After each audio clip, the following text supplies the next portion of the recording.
찬송가 387장입니다. 387장. 멀리 멀리 갔더니 저량하고 고나며 슬프고 외로워 정처없이 다니니 예수 내 주여 지금 내게 오셔서 떠나가지 마시고 길이 함께 하소서. 예수 내 주여 마음 아파올 때에 눈물 씻어 주시고 나를 위로하소서. 예수 내 주여 지금 내게 오셔서 떠나가지 마시고 길이 함께 하소서.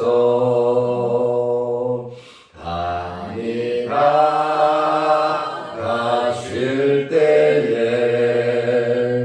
쓸쓸하고 만나도 홀로 있게 마시고 주여 보호하소서. 예수 내 주여 지금 내게 오셔서 떠나가지 마시고 길이 함께 하소서.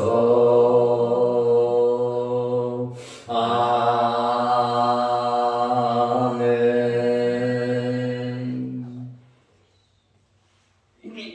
사도신경으로 우리의 신앙을 고백하겠습니다.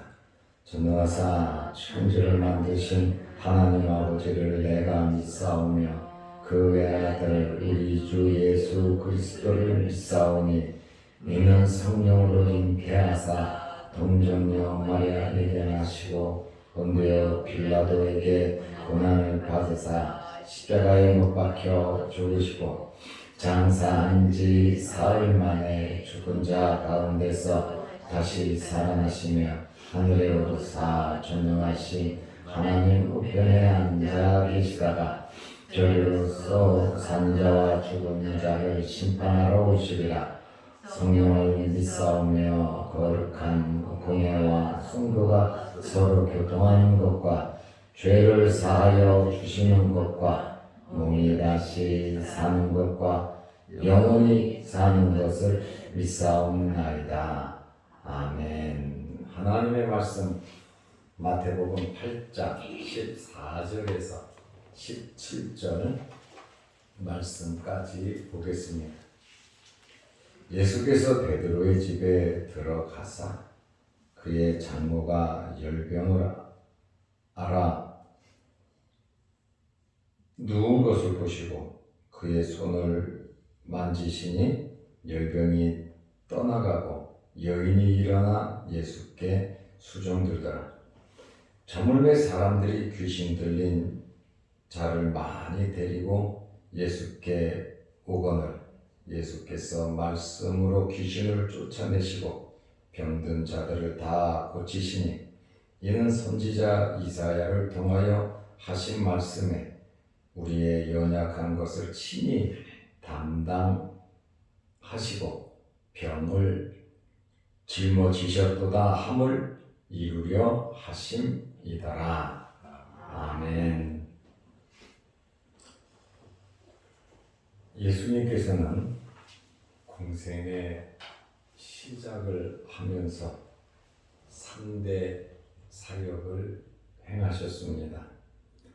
마태복음 4장 23절 말씀에 보면 예수께서 온 갈릴리에 두루 다니사 그들이 회당에서 가르치시며 천국 복음을 전파하시며 백성 중에 모든 병과 모든 약한 것을 고치시니 예수님의 3대 사역이 마태복음 4장 23절에 나와 있습니다.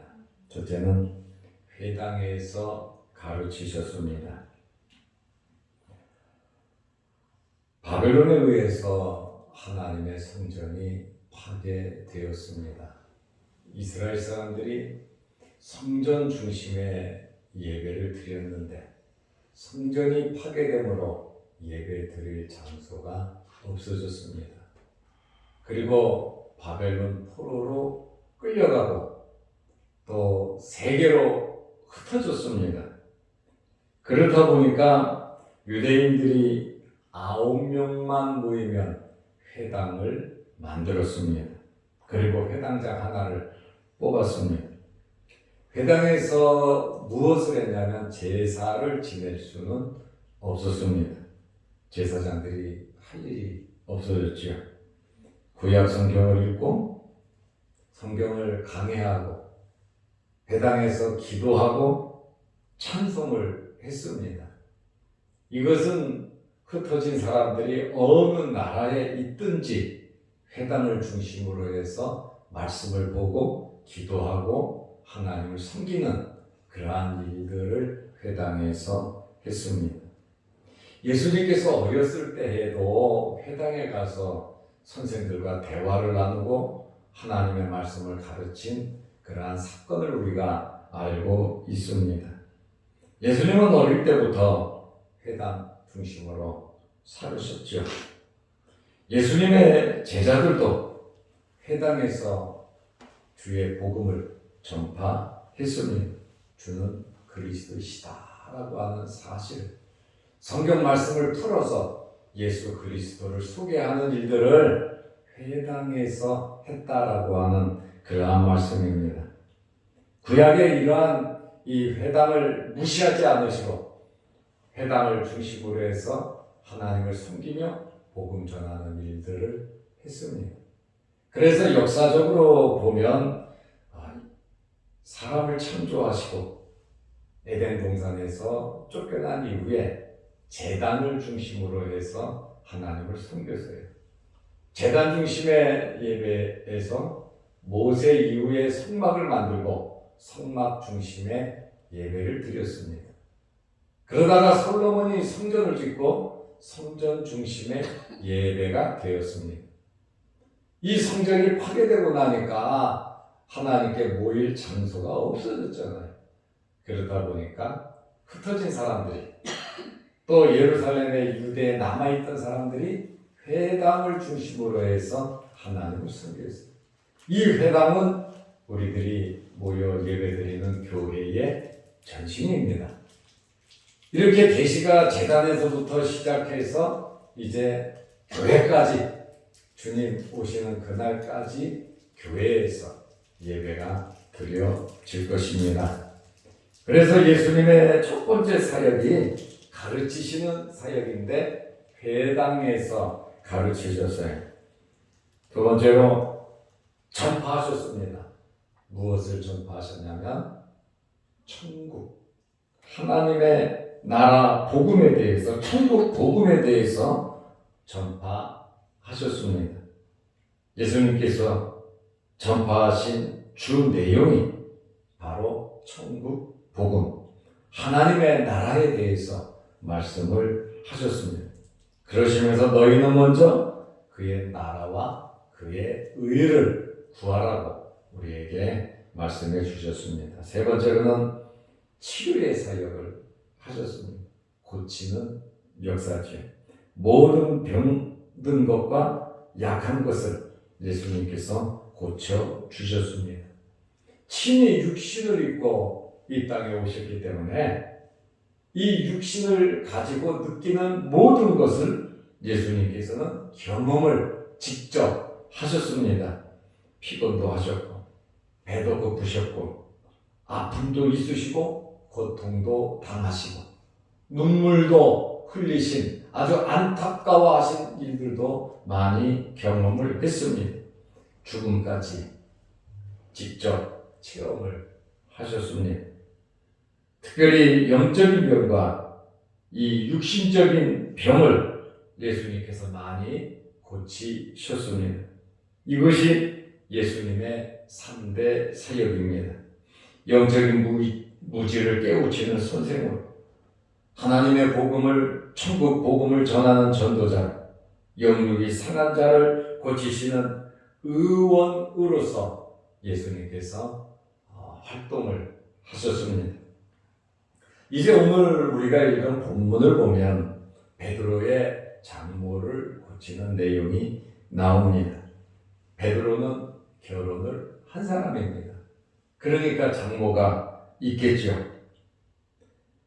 갈릴리 해변 가버나움에 베드로의 집이 있었습니다. 장모를 모시고 살고 있었다, 이렇게 역사학자들은 말을 합니다. 마태복음 8장 14절에 예수께서 베드로의 집에 들어가셨다고 말을 하고 있습니다. 그런데 그의 장모가 열병으로 앓아 누운 것을 보시고 열병으로 앓고 있다. 그래서 주님이 오셨음에도 불구하고 나와 맞이하지도 못하고 누워 있었다고 말을 하고 있습니다. 예수님께서 그의 손을 만지시니 열병이 떠나가고 여인이 일어나서 예수께 수종 들더라. 예수님께서 그의 손을 만지시니, 예수님께서 터치하시니까 그의 병이 떠나갔다. 우리의 삶 속에도 주님의 터치가 있으시기를 바랍니다. 오늘 우리가 이 말씀을 통해서 생각해 볼 것은, 이 베드로의 장모는 열병으로 앓아 누운 것을 보면, 누가는 의사잖아요. 누가복음을 기록한 의사는 누가입니다. 누가는 누가복음 4장 38절 말씀을 보면 시몬의 장모가 중한 열병을 앓고 있는지라 그랬어요. 시몬의 장모가 중한 열병, 죽을 병에 걸렸다 그 말, 죽게 생겼다 그 말입니다. 그런데 사위를 통하여, 베드로를 통하여 특별한 기회를 얻었습니다. 베드로가 예수님을 만났잖아요. 예수님의 제자가 되었잖아요. 그 결과 가버나움에 와서 베드로의 집에 갔더니 아마 베드로가 우리 장모 좀 고쳐달라고 말은 하지 않았을 겁니다. 그러나 베드로의 집에 가니까 베드로의 집에 있는 문제가 아주 최고 큰 문제가 해결이 되었다는 거예요.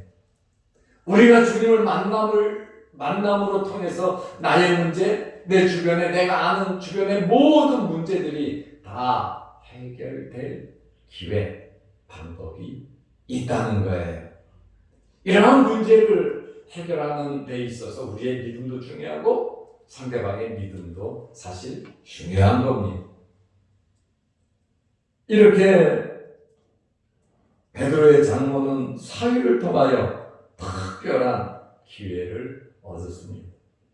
우리를 통해서 우리가 아는 모든 사람들에게도 이러한 특별한 기회를 저와 여러분들이 나누어 주시기를 바랍니다.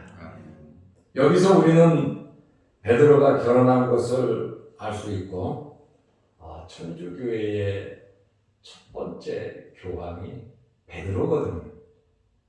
그런데 첫 번째 교황은 장가를 간 사람이에요. 결혼을 하는 것이 성경적인 원리죠. 인위적으로 결혼을 하지 않는다고 하는 것은 어떻게 보면 창조 원리를 어기는 그러한 결과를 초래할 수 있습니다. 물론 하나님의 나라를 위해서, 복음을 위해서 특별한 일로 인해서 결혼을 하지 않는 사도 바울 같은 그러한 사람들도 있습니다만 일반적으로 볼 때에 결혼하는 것이 맞습니다. 주의 종들도 결혼을 해야, 가정이 든든해야 주의 사역에 감당을 효율적으로 할 수 있습니다.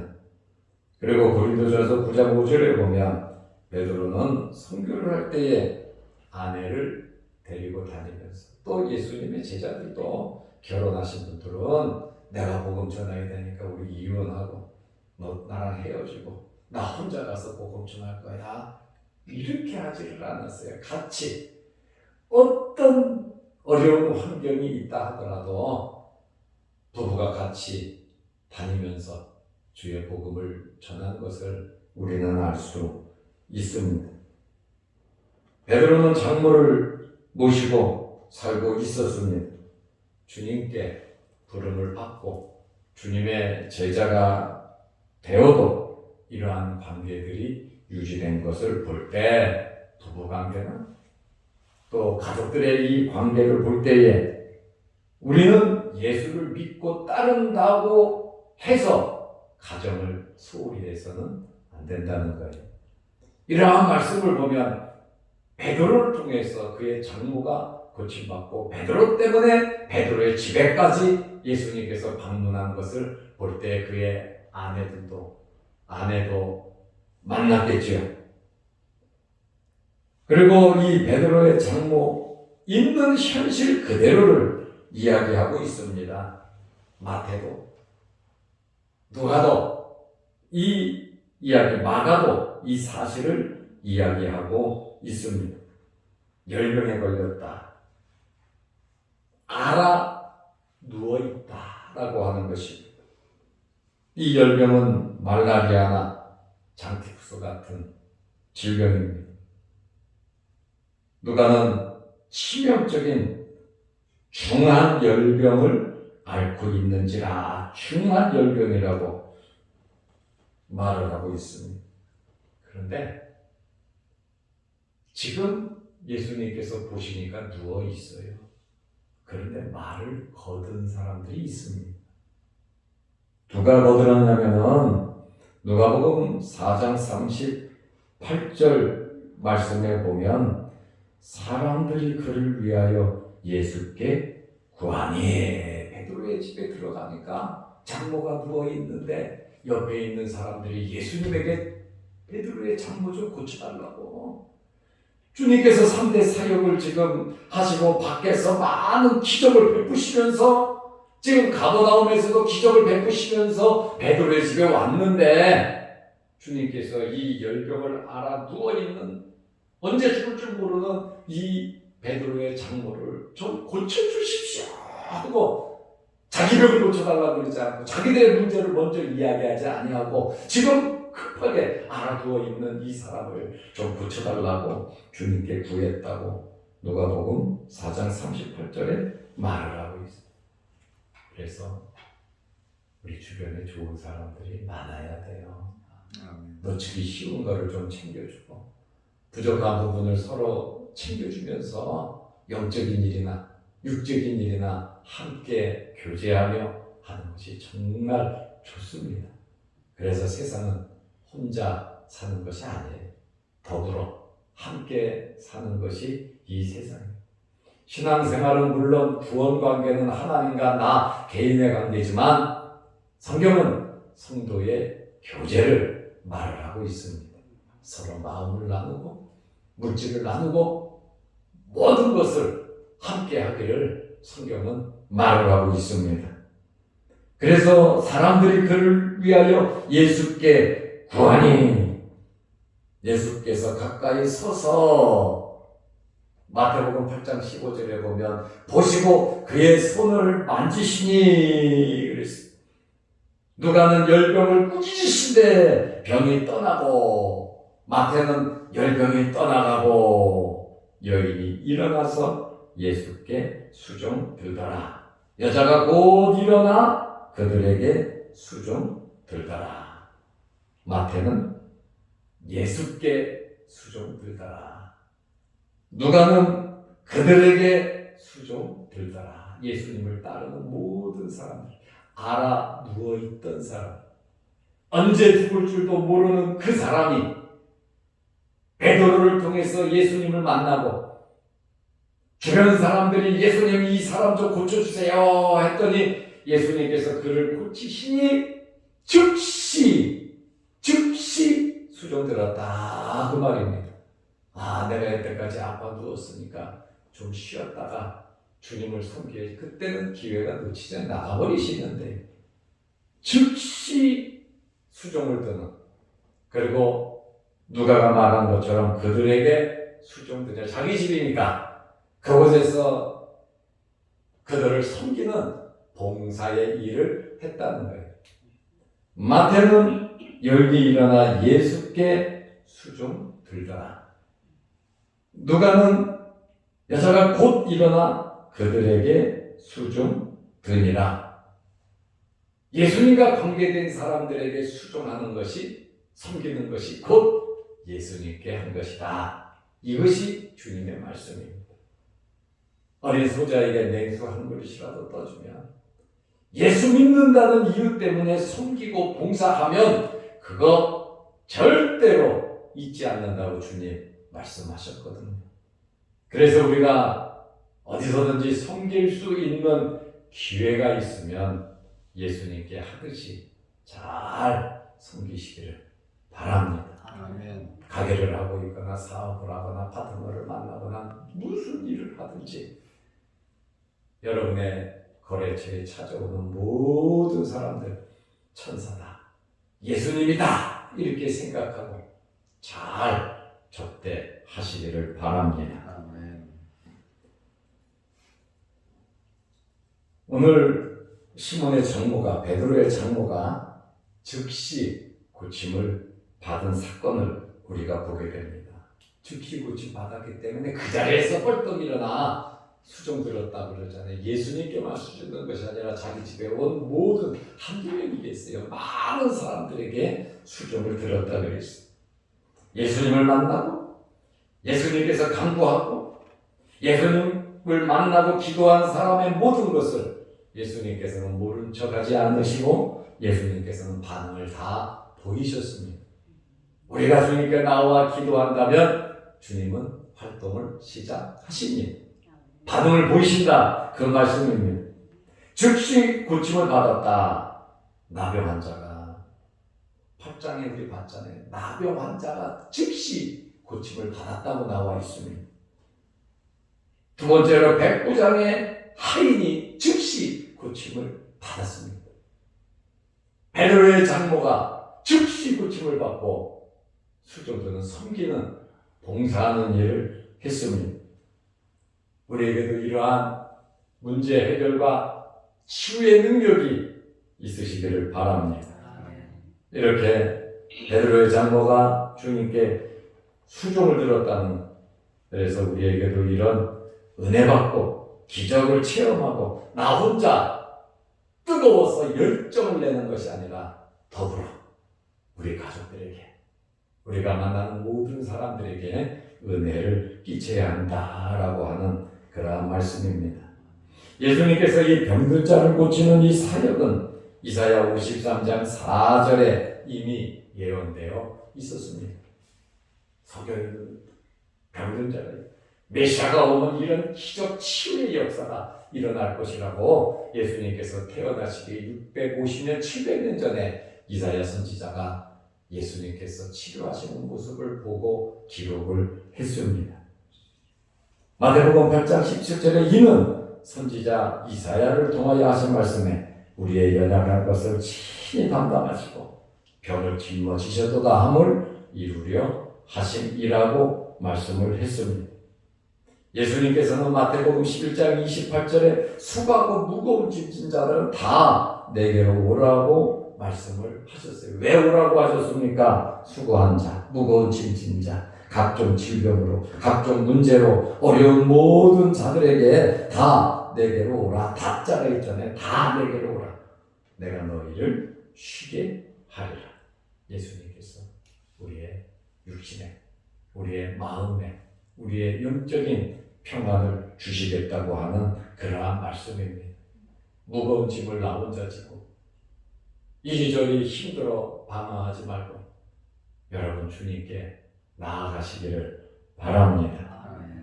주님께서는 오늘 마태복음 8장에 나와 있는 나병 환자라든가 백부장의 하인이라든가 베드로의 장모 그리고 이름도 모르는 수없이 많은 사람들의 문제를 해결해 주신 것처럼 우리들의 크고 작은 문제도 해결해 주실 것입니다.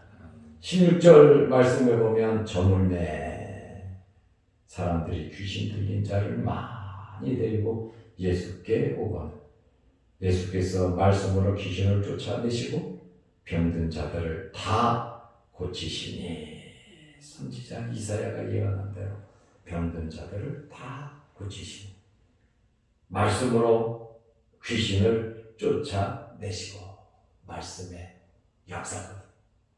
이러한 말씀의 역사와 이러한 말씀의 은혜가 저와 여러분들에게 꼭 있으시기를 주의 이름으로 축원합니다. 기도하겠습니다. 하나님 아버지, 오늘도 이 새벽에 우리를 주의 전으로 부르시고 예수님의 3대 사역과 이 3대 사역의 일환으로 베드로의 장모, 열병에 걸린 그 장모, 알아누운 장모, 도저히 일어날 수 없는 죽어야 하는 이 장모를 예수님께서 깨끗하게 치료하여 주시니 수전 들고 봉사하고 섬기는 이러한 말씀을 보게 됩니다.